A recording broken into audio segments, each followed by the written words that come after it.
Because we do, I mean, just for context, if you're listening to this for the first time, I mean, we have the privilege, and I do consider it a privilege to get to work with hundreds of small business owners on a fairly close basis. I mean, dozens of like portfolio companies where we're really close, intimate with, and then the clients that we get to work with, as well. And so I think we get to observe a fair number of trends, maybe not directly like data. So it'd be interesting to see, does this match what we see, or is it basically just a marketing piece of like, oh, this is really hard, but if you buy our software, it'd be easier. Hey, everybody, welcome to another episode of the Business Lunch Podcast with your host, Ryan Deiss. Ryan, how are you today? So good. So ready for summer to be over and to get back to a regular cadence of life, which sounds stupid because when summer's getting here, I'm ready for it to begin. But man, oh man, I'm ready for everybody to get done with vacations. I hear you. And I am Roland Frasier. Just wanted to say that. I'm excited for it to go because sales always kind of stink for us in the summer, right? Yeah, that's what I'm saying. Yeah. I enjoyed the vacation. I enjoyed the break. Now it's time for everybody to get back to work and to start buying crap again. I agree. So if you're out there, start buying crap again. Okay. Yeah. Nice. Ours in particular.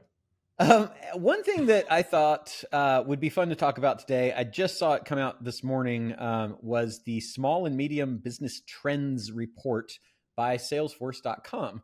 And one of the things in it, they have the SMB, small, medium-sized business leaders that talk about what is challenging them. And so it'll be fun. I haven't really gone through it yet, so I thought it'd be fun to kind of just do together and see, do we agree? Do we disagree? And is it just a bunch of stuff that's designed to sell Salesforce, or is it actually useful and helpful? How do you that will be interesting, because we do. I mean, just for context, if you're listening to this for the first time, I mean, we have the privilege, and I do consider it a privilege, to get to work with hundreds of small business owners on a fairly close basis. I mean, dozens of like portfolio companies where we're really close, intimate with, and then the clients that we get to work with, as well. And so I think we get to observe a fair number of trends, maybe not directly like data. So it'd be interesting to see, does this match what we see, or is it basically just a marketing piece of like, oh, this is really hard, but if you buy our software, it'd be easier. Yeah, they did. Let me see if I can get back to that first part. They did start, like what I saw was a report that they did on it that was basically solving the 7 biggest challenges that businesses are experiencing. And interestingly enough, they are not in order. When I look at the back of the trend report that lists how many people responded to each one and what percentage of people said this was a problem, they aren't ranked the same. And interestingly enough, Salesforce has the ability to solve the 7 big challenges that are listed in the report that they sent out. So yeah, this is a coincidence, I'm sure. But like their number one on them on their kind of what I'll call the marketing report now was building resilience during economic shifts, which I would say doesn't even come onto the list of things that I hear businesses talking about being concerned with. That is the stupidest thing I've ever heard in my life. I've never once in my entire life heard a small business owner use the word resilience. I think it's interesting. Like, this is when, as marketers, there's a marketing lesson here, and so to the marketers at Salesforce, oh my God, use the words and the language that your prospects are actually using. And I don't think that there's a small business owner alive who wakes up in the middle of the night and thought, I'm just struggling with the resiliency of my marketing. I'm not buying it. I'm betting that resilience is not a word that's used by almost any of them ever. Yeah, actually, I'm going to read through these and you tell me like initial thoughts, and then we'll go to the data where they actually list the percentage of people that said that something was a problem. And it'll be fun to see, where these things fall there. So challenge number 2, meeting rising customer expectations. Haven't heard it. Okay, me neither. Number 3, adopting AI without losing the human touch.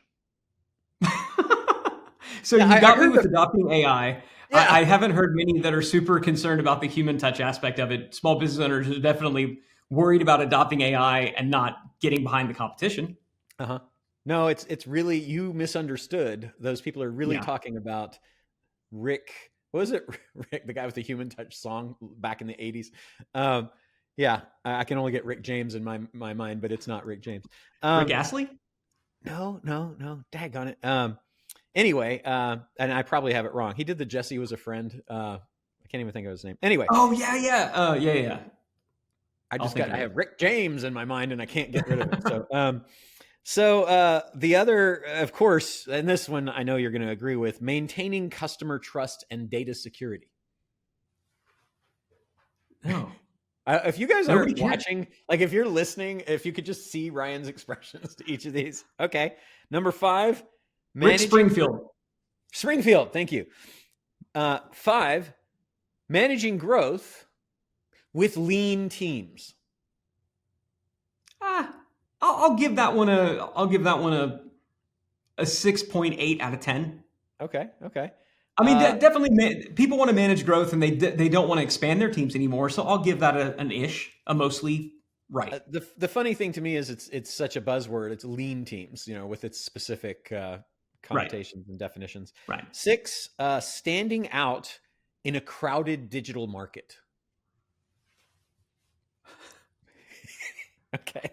7, and this is their last chance, scaling customer engagement across channels.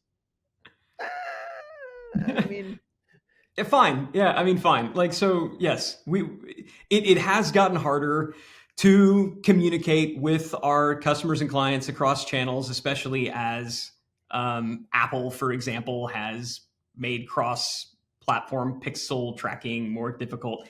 I don't know that that is necessarily a top 7 challenge or concern. Just so we're clear, um, inflation, interest rates increase. None of these things you heard the came top up at 7. all. You've got the top 7. So now you're good. Okay, so now I went to the back of the report, and this is the in the appendix where it gives the percentage of people that said what the top challenges are. And I'm actually going to scan through here real quickly. I don't see resilience in any of them. So, okay, these actually do make sense to me. They're not particularly, in my mind, insightful, but I'd love to chat about them. So 72% of the respondents said, and this was, I think, like 3,000 odd businesses was the sample across, a bunch of countries and everything. Increasing sales revenue, number 1 at 72%. Tied, by the way, with acquiring new customers at number 1. So increasing sales revenue and acquiring new customers, 72%. That makes sense. I hear that. Perfect. Right? Yeah. Only everybody wishes they had more sales and leads and sales. Yeah. And so do you want to go through them or talk about them or each as we go, or kind of run through them and then talk about them? Hit me with what the actual stuff is. Okay. Number 2 at 68%, keeping pace with changing technology. And I do get that because they're all freaked out about AI, right? It's like even to the point of doing too many AI things as initiatives without a plan and just like, must AI. Totally agree. 67%, this is the number 3, competition from other businesses. Retaining existing customers is number 4. Number 5, hiring or retaining talent. These sound a lot more like the things I actually hear. Then keeping up with demand. So being able to service the customers they've got, which is a scale issue. Understanding customers' needs. Affording business costs. So basically things just cost too much, which would be inflation, I think, as much as anything. Providing a consistent experience and providing quality products and services. Those are all more than 60% of the respondents.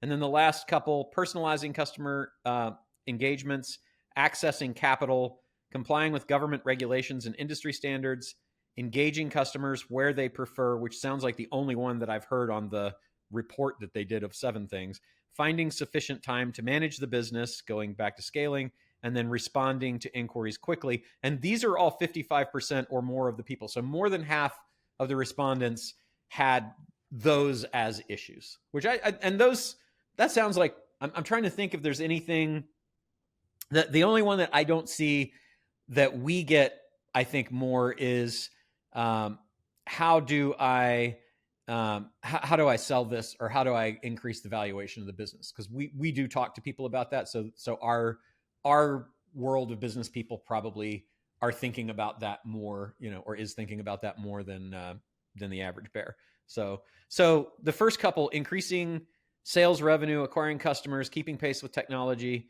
competition from other businesses, and retaining existing customers, all fairly related to how do I make more money.